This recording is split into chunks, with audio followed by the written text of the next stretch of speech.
Hi, everybody. It's me, Juniper Bloom Mystique. I am an Ascension Master, Master Healer, and Divine Guide. I am the one who brought about the Ascension. Okay. I am a little bit of everything. Master Healer is the most simplest form. Okay.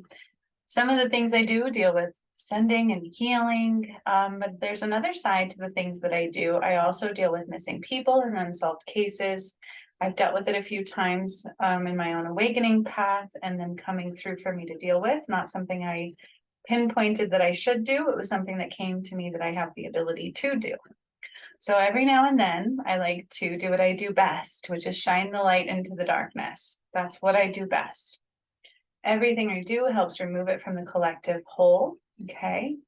And I took a little break from these for a minute, but Spirit's nudging me to get back into them. So I'm going to. I like to do shining light into the darkness, into the unsolved cases or mysteries that affect our collective soul. Okay. So I don't know what volume this is. I'm going to do this as part one. I might do a part two on this one because I tuned in rather quickly, but I wanted to bring it to you guys. Okay. So I tuned in to Casey Anthony and Kaylee Anthony. And usually I focus on the person who is deceased. However, Kaylee Anthony appears to me on the other side as being barely 4 years old. So she is growing up slowly on the other side, but she's still, very young in energy form. Okay, even though she died many years ago, she's still very young. And so I focused this one on more on her mother, Casey Anthony, who most of you know, some of you might know, some of you might not, right? She recently had a documentary come out on Peacock. Kind of reminds me of when OJ did that. Like he wrote a book of if I would have done it, this is what I would have done. Kind of reminds me of that, right? Like I feel like Casey Anthony did this as like, I don't know, a way because she wasn't getting attention anymore. And I really do feel that. I feel like it's all about attention for her. She likes attention in certain ways. And when she's not getting it, she will kind of create a storm. Okay, so that is what it is. For those who don't know anything about this case, which there may be a few on this planet who don't, would surprise me a little bit. Most probably do. Kaylee Anthony was a little girl. I believe she was just 2 years old. Yeah, 2 years old. You can see it on the screen, right? I have this up on the screen. It's been almost a decade now since 2-year-old Kaylee Anthony disappeared.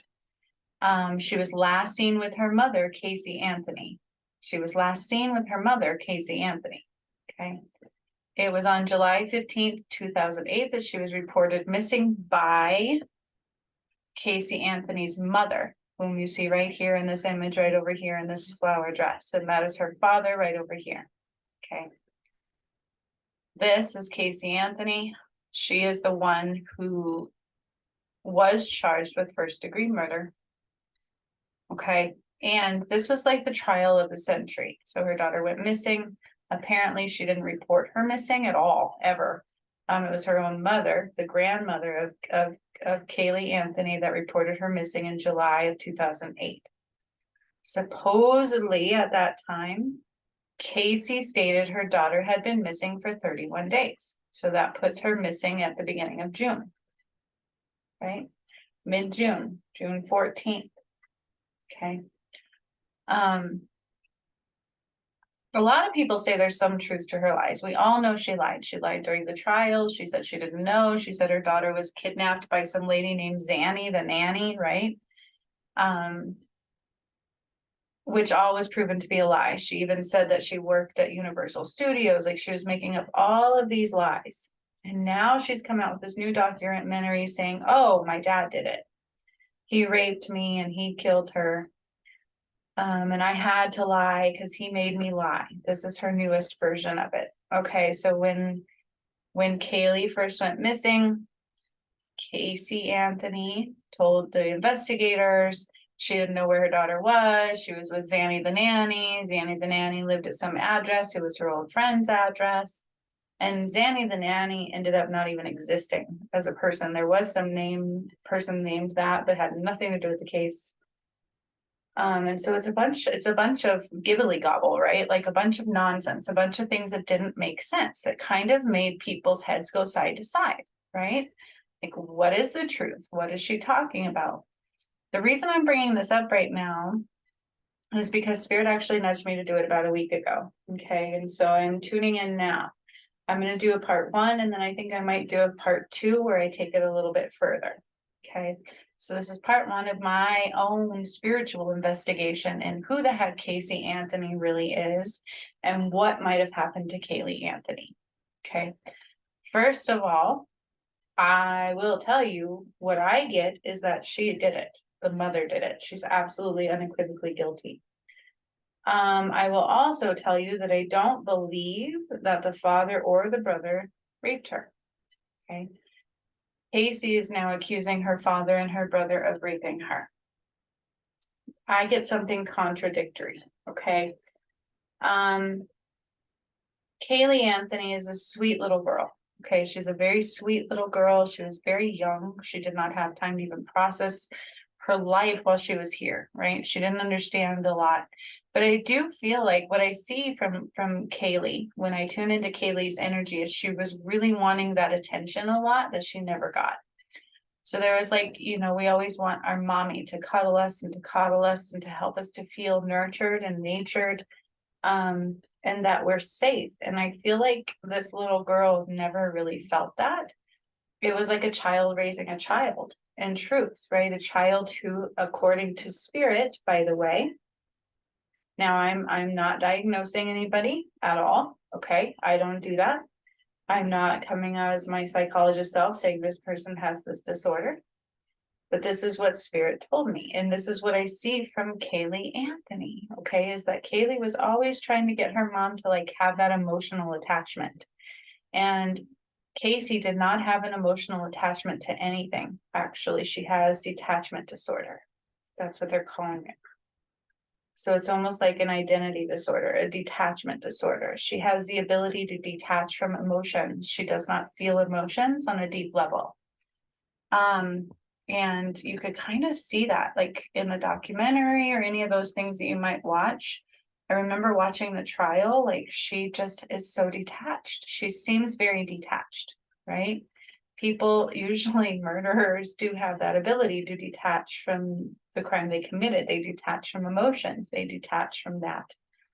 And that's what Kaylee is showing me, is I never got that emotional attachment. Okay.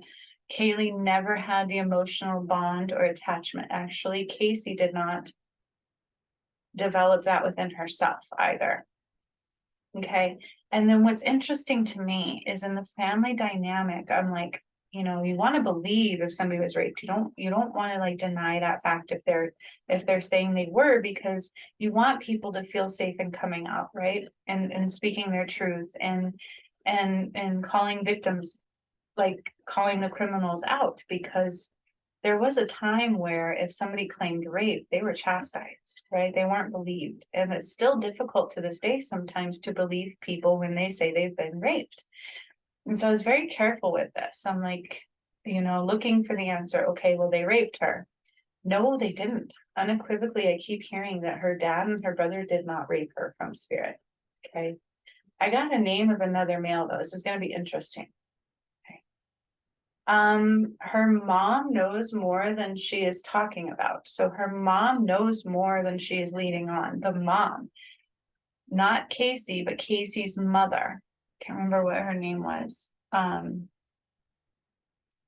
This lady, let's see what it says. Oh no, I'm not that English. So Casey's own mother knows more about some of the things. So it's more out of just knowing her daughter. It's also more out of she kind of gave her daughter the ideas unintentionally, I think. That's what I feel. That's what I feel like it was. Like I feel like the mother is more guilty than the father would have been, if that makes any sense at all. Okay. So again, I'm going to tell you what I'm getting. I'm going to tell you what I'm tuning into. And I haven't done these in a minute, so I want to do a part 2. This is part 1. But Casey Anthony. Okay, Kaylee was the little girl. Casey is the woman you see on these images in front of you. All right. She was promiscuous. According to Spirit, she lost her virginity around the age of 13, almost 14 years old, which contradicts the rape allegations. Okay. I think according to her, she started being raped at the age of 8. Well, she was not. She was not. The only one who groomed her in any way, shape, or form was her own mother, but not in like a sexual way, more in like a narcissistic, detached way. That's the best thing I can say. I feel like her mom was always just trying to like protect her, and like the innocence that didn't exist. That's the best thing that I can say. Okay. So what I feel like really happened here is this girl, she was a girl, she was a young child in her mind. She was not fully developed. She still isn't to this day because of the detachment disorder. That's what Spirit's telling me. She has no emotional development, okay, within her soul. And so with that, her being a mom the whole entire time, she was very emotional, detached from the needs of her child. Okay. It was more based on outward appearances. What are people going to think of me? I've got to do this to please other people. And that is why she would do the certain things that she would do. It's only like appeasement based, right? Like, I've got to do this to make people think that I know what I'm doing. And her mom taught her this well. That's what I'm leaning into, is like her mom taught her how to do those things. Like, make people think this by putting on a good face, you know? Not that I'm saying the grandma told her to kill her daughter. That's not the case. I do feel like her parents were devastated. Their grandbaby was done. They were the ones who reported her missing, not Casey. Okay. Don't let this get confusing. I will do a part 2 on this where I deep dive a little further. But I wanted to let you guys know what I was getting now. And you can kind of see this in her face. I'm like, this makes much more sense than anything else that I've seen anywhere else. Oh, who's her boyfriend? Because I got a guy's name, so I really kind of want to know.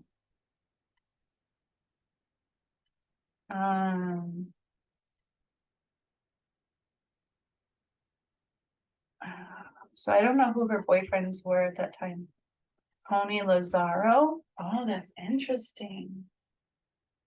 Oh, because I got a name of a TT. So that's interesting. Tony Lazaro doesn't quite match the name that I have. But the interesting part about that, so there's a list of boyfriends. Okay, that would make more sense to me, because what I get is this girl, yeah, okay. That's why I'm doing this in real time. I'm literally doing this with you guys. Oh my gosh. And then here's her next to OJ. Didn't I say it reminds me of the OJ case where he's like, he wrote a book of If I Did It. And I feel like the reason she's coming out now again is because she's not getting attention. I feel like she almost misses the attention in the public eye. Even if it's negative attention, she misses it deeply. Okay, so there's Tony Lazaro, but there's a guy's name that I'm getting. Okay, so what I feel like, how do I put this? So Casey Anthony was a very young mother to begin with. She did not have her own emotional development. She has detachment disorder. You can call it a psychopath, right? But again, I'm not diagnosing. I am not sitting here telling you this is what she has unequivocally. I'm using my degree and diagnosing her. That is not what I'm doing at all. I'm giving you what Spirit's giving me in real time about Casey Anthony and what happened to her daughter, who was only 2, Kaylee Anthony. Okay. From the time she was pregnant, even when she was in her belly, like, I'm seeing Casey being so detached. She's like, I feel this baby, but I have no connection with this baby. That's the energy I'm getting. It's only when she was in front of people would she act like she was excited or she cared nonetheless. But when she was behind closed doors, it was such a detachment from this child. She did not emotionally love this child. She did not give her a lot of emotional attention, only attention of proving herself as a mother. Okay. So this little girl was very isolated from what I would call love from her mother. She didn't get it to begin with, okay? So, which was what made what she did pretty easy. And it was also premeditated according to spirit. She planned for this for about a month, at least a month. It was more of a thought for longer than that, for the actual planning and doing some research, and the thoughts started really developing for a good month prior. So this was premeditated, okay, which is probably why she was charged with first-degree murder. But somehow in the trial, she was completely acquitted. I remember that day. I'm like, whoa. And that's why there was speculation she slept with her attorney and all this kind of stuff, right? Which she may have. So here's the thing is I didn't get anything about her dad and her brother, but I did get the fact that Casey was a promiscuous one. She was the one who was very much so trying to use sex to manipulate people. She would use her physical body and sex to manipulate men. And she felt like her daughter was a hindrance to that. That is what I'm getting, okay? So in truth, it was about impressing a guy. I got a name of Tom or Taylor Tritt. Tom or Taylor Tritt is the name that I got. That is the one that she was truly trying to impress. So I don't know who he was. There was probably multiple guys. And again, I guess she had a boyfriend named Lazaro.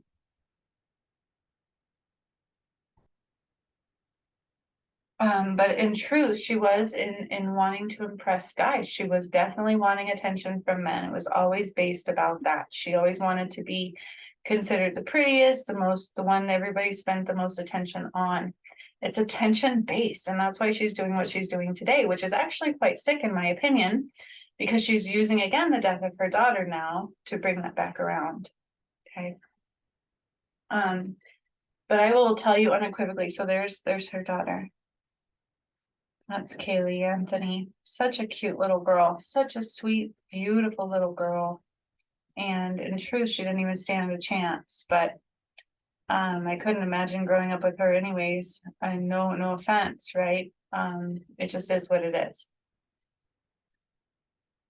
So the thing is okay, there's her parents. The poor parents, like I'm not saying they're necessarily innocent, right? The upbringing she grew up in did kind of cause this detachment disorder, this emotional detachment. She's an extreme narcissist. Casey is. That's what people would call her. You can even diagnose her that. I'm surprised she's not been diagnosed as that. She may have been, I don't know, but she is an extreme narcissist. She has an identity disorder and detachment disorder. And you could call her a sociopath. You really, truly could. And in fact, she believes a lot of her own lies. That's how she makes them so difficult to bypass and surpass at times, and why it just seems like so easy for her to do it. Oh, and they're like provocative. She was provocative. So she was the one pursuing guys. She was always wanting attention from guys. I'm not going to put it past her to say that she would actually get flirty with her own brother and her own dad. I feel like it was her based is where those would come from. So does she tell truths in some of her lies? Yeah, but she mirrors them. Okay. She can mirror them. And I guess the father will be acknowledged. Whoever the father was will be acknowledged. But the thing is, okay, is she had this disorder. She always wanted the attention. She was not emotionally developed. She was not giving emotional attention to this little girl. It just is what it is. She was very promiscuous. She was the one pushing herself on people. She was the one who initiated losing her virginity around 13. It was not from her father or her dad. It was guys. She had several guys, okay? And that's what I'm seeing here. So she was influenced by a male, but not that some male had anything to do with it. I don't think anybody necessarily helped her or encouraged her to murder her own child. I think it was in her own mind where she's like, if I don't have this girl, maybe he'll like me more. I can be more free. I can be more promiscuous. I can do whatever the hell I want to do. And so I do actually see her doing a couple things a couple times where she would like drug her daughter. I do see that. But I feel like she would use things like Benadryl and put her to sleep and go out and it would work and she would come home and everything would be okay. And so this was a planned murder. It was not an accident. I feel like it was a development of behaviors where she's like, I can do this. I can do this. And then I don't need to deal with this anymore. Right? I can be free. Everybody will feel sorry for me. That kind of a thing. And that's why she's coming back around now going, I'm going to be honest with what happened now. And she's not being, but in her mind, she develops these things. She's created these truths. And so to her, they're true in some ways. Okay. And which can be confusing for some people who aren't trained in that behavior. Okay. So on the day that she died, I feel like it was just almost in her mind where she'll wake up. So I feel like she did kind of maybe tell the truth of that. They're saying she maybe did kind of tell the truth about that, where in her mind, she thought she would still wake up. She was so detached from her emotions, she can't see consequences very clearly, which keeps her completely oblivious, right? Like you can't read her very well because of that. Like she can't process consequences. So even though she murdered her daughter, she did expect her to wake up. But I feel like this last time she used something different, like chloroform or something, because she did research. So it was a planned murder. She didn't really want to get caught. I feel like she did that. And then what they're showing me after that is the body was moved 3 times. Okay. Before it was placed where it was originally, where it was eventually found. And I feel like Casey did this herself. I do. But it was more to impress this male, whoever this male was the influence on her. It was like, God, this woman could have definitely been like the Black Widow. But whoever this Taylor or Tom Trick guy is, so I don't know if it was the Lazaro guy. I'm getting a little slightly different name, but I do feel like there were multiple guys. She was not just a one and done kind of a person. I really do feel like she would be a cheater, promiscuous, never settle down to one guy, even if she claimed to. Okay, but the grandmother knows more than she's ever let on to know, and she tries to protect her daughter. She's done that from day one. Tries to shield her daughter, tries to protect her daughter. In her mind, it's out of love, but it's a little distorted, and it deals with her own issues, right? And are they perfect parents? No. But they didn't do what she's claiming they did. And I do not feel like the grandfather killed this little girl at all. I feel like the Casey's parents are devastated about what happened to their granddaughter. And I feel like the dad is more apt to blame himself rather than the mother. The grandmother really can't, she's a narcissist herself. And so I feel like Casey was raised by, parents who had issues. Yeah, we all can be. Does that make it right for her to murder? Absolutely not. But you can kind of see it. This is what she's so detached. She's detached from her own lives. She's detached from her own beliefs, and she was emotionally detached from her daughter. Absolutely emotionally detached. Everything was, oh, look at me, look what I have, be impressed by me. And that's what she goes by. Okay, so did she maybe seduce her attorney? Yeah, she probably did. She seduces lots of people. This is how she gets around in her world. She will use her body as a sex object. That's what she does. She feels like that's her power. And so that's what she does. Okay. And it was kind of stemmed around that. So this guy she was trying to impress, she wanted to be free, she wanted to be promiscuous, and she didn't want anybody taking up her time. And that's what I hear. I hear nuisance, and she wanted her time back. Okay. And so she did plan this. She had drugged her before with like Benadryl and put her to sleep so she can go to parties. And so in her mind, this was going to be easy, said and done. Okay. And she's so detached that her alibi was very quickly drawn up in the moment. And that is why she used familiar things as like Zandy the nanny supposedly lived at an old friend's house and things. She pulls from familiarities. That way it's easy for her to come up with those, but it also makes them more real for her too. So she truly believes some of her own lies. She lives in a distorted mind. It's like a distorted mind. Okay. It's detached from reality. to this day. And she wants the attention. I feel like this is what this is derived from. She wants the attention. And so Kaylee Anthony, the little girl, what I'm hearing is after she was murdered, she was moved 3 times before she was placed where they found her. One was in a trunk. She was in her trunk. First was on a couch. I feel like that's where she was killed, was on somebody's couch at a guy's house. So maybe Tom Tritz. I don't think the person was aware of this. I think Casey did it herself, picked up her daughter and left. Then I feel like she put her on a floorboard of her car. And then she ended up in the trunk. And then from there, she ended up where they found her body. And so it was kind of like, oh, look what I did. Now I'm going to take these little moments to discard this and get rid of this. And so it was almost as if, and please forgive me, I feel like she may have actually drove around with her daughter in that car for a little bit. She was completely detached. And in her mind, there were times where she's like, she'll wake up. She always did before. She'll wake up. She always did before. And that is what I'm hearing today, you guys. This is going to be part 1. I might do a more deep dive into this because I'm just getting back into these. But the gentleman is not aware. She is the guilty party. She did not have anybody help her.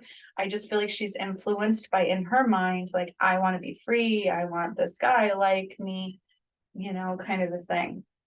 She uses her body to manipulate her environment. And that is essentially what she's doing in her accusations as well, right? Like, I know I'm beautiful. I know everybody wants me. This is my easy way out. This is going to make people feel sorry for me. This is going to turn the tables. And I feel like, in truth, nobody really believes her because there's this detachment, right? But she's influenced by men. Men influence her the most, and she tries to use her body to manipulate her environment. She knows she's very beautiful, and she tries to use that for her gain. And she didn't like her daughter getting her attention from her.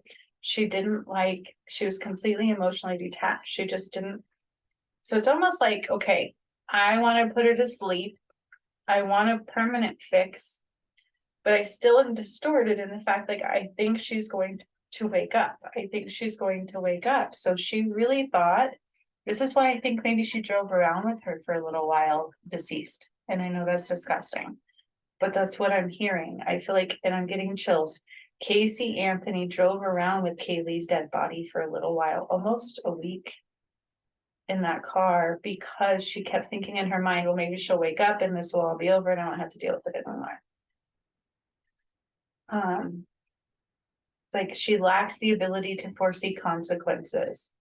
She just doesn't process them. She has a detachment disorder. You could probably, I don't know if she's never been diagnosed. I don't know. I'm just telling you what I'm reading into, what I'm feeling, and what Spirit's telling me. She unequivocally has a detachment disorder. It's like, I'm going to plan this out, but it's almost not real. Like, I'm watching a movie all at the same time. I don't understand consequences. I'm not getting attention. I want people to feel sorry for me. I want people to love me. I want people to notice me and how sexy I am. And I will use that as my manipulation tool. Kaylee Anthony was moved 3 times, and I feel like she did drive around with her in that car. Just in her mind is like, I'll open this up and she'll wake up. She'll wake up. She kept thinking that, like, she'll wake up. Would you call that like an emotional bond? No, she was detached from the reality. She just didn't know what to do. She didn't know how to get rid of it for a minute. She was like trying to not have to deal with it. And it's just a distorted, like, I did this, but I don't see consequences. Why is she not waking up? She didn't understand it was a permanent, right? Like, it's almost like this weird detachment. Like, I don't understand death in a way. I don't understand that it was permanent. I don't understand why it's such a quote unquote big deal. And I am speaking in the mind of Casey Anthony, right? Like, why is this a big deal? That's like the mentality. She'll wake up. It's not, and she somehow was never even afraid about going to prison. Like, I don't even think she ever expected to. She uses her body. She uses this lack of attachment to her reality to kind of navigate through her environment. And I do believe right now it's an attempt to get the attention, which she truly is, because we're all sitting here talking about her, right? While Casey Anthony is on the other side. And honestly, a blessing in disguise. I know it's harsh to say, but growing up with Casey as her mother her entire life probably could have been more damaging in truth. And I know that's probably a harsh reality. Most people will be like, how dare you? And I'm only saying it now because she's gone, right? If we could all have her here, absolutely would have been a better outcome. Okay, that's not what I'm saying. But to be completely surrounded by this person teaching you the rest of your life is probably one of the worst outcomes it could have been. Regardless. So it is what it is. Casey Anthony is detached. She's completely detached from reality, and somehow she even drove around with the dead bodies. So what would you call that? Like corpse, something with a corpse? Yeah. Yeah, she had been drugging her in the past, and she would wake up and be just fine. And even times where she would think I can't believe she woke up. I gave her a lot. And so when she did it this time, she used something different like chloroform or something, because it's supposed to be untraceable. But in her mind was so distorted, there was a time frame where she thought, oh, she'll wake up.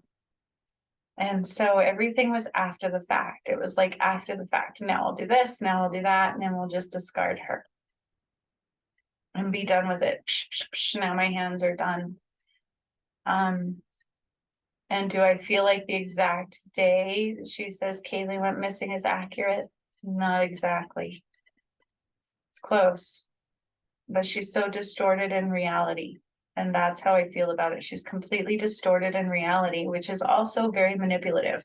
That's why she can manipulate her environment, the people around her, and even some people to this day believing that she may be innocent. Okay, but I think deep down, most people know she's not. That's the thing. All right, you guys, thanks for joining me. It's been a while since I've done one of these videos, shining light into the darkness, one case at a time, one missing person, one unsolved mystery at a time. I do enjoy doing these. I like to clear the karma of the collective soul, the collective whole, and it is what it is, right? Stay tuned for more. I may do a part 2 to this one, so we'll consider this one part 1, because I was very quick getting back into it, just doing a really quick little deep dive, but I want to do an even deeper dive. Okay, so there was that. You heard it right here from my guides, from my mouth to yours. It's not necessarily an opinion, although my opinion always was she was guilty. Now I feel like I was definitely validated in that today. And again, I would never want to say that somebody was lying about rape. That is not my goal, especially coming from somebody who has been raped. It's a serious matter. Okay, so no harm here meant towards anybody. People who do talk about being raped, we should listen to. Okay, I just truly don't feel it, don't see it, and don't